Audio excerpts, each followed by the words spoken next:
Menteri Pendidikan Fadlina Siddiq menegaskan ibu bapa perlu membuat aduan jika bayaran bantuan awal persekolahan BAP kurang walaupun 10 sen atau RM1 kerana jumlah RM150 mesti diterima sepenuhnya.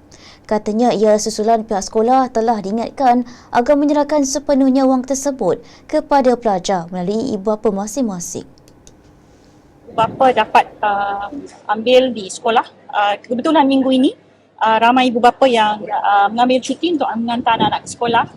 Jadi kesempatan itulah yang kita gunakan bukan saja untuk menyerahkan RM150 ini, tapi juga untuk membincang isu-isu pendidikan di antara ibu bapa dan guru. Jadi alhamdulillah setakat ini berjalan dengan lancar. Sebab itu saya kata kita berharap dapat selesaikan hujung minggu ini paling cepat. Kerana kita ada lebih kurang 10,000 sekolah untuk kita selesaikan dalam minggu ini juga. Ini peringatan yang kita berikan saban tahun ya, sebab RM150 ini memang kerajaan Madani peruntukkan untuk persiapan sekolah.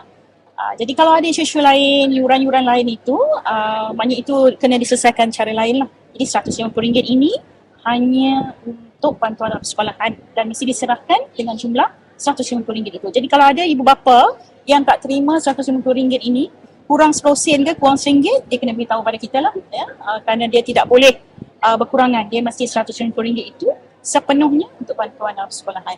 Sementara itu, tambahnya Kementerian Pendidikan KPM menyasarkan semua pihak berkepentingan termasuk ibu bapa menandatangani polisi perlindungan kanak-kanak CPP di sekolah selewat-lewatnya minggu depan.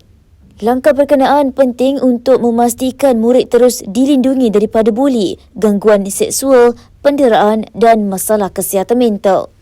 Kita akan minta ibu bapa dan pihak-pihak yang berkepentingan, stakeholders lah ya, untuk tanda tangani Child Protection Policy itu, polisi perlindungan kanak-kanak tersebut segera. Minggu ini kita bagi peluang dulu untuk awal buka sekolah. Jadi saya ingat by next week tu dah, minggu depan dah boleh kita pastikan semua yang terlibat untuk memastikan isu. Dia bukan saja melindungi dari segi bully, tapi juga gangguan seksual, apa-apa penderaan, isu-isu terkait rapat dengan kesihatan mental, semua itu terangkum dalam Child Protection Policy.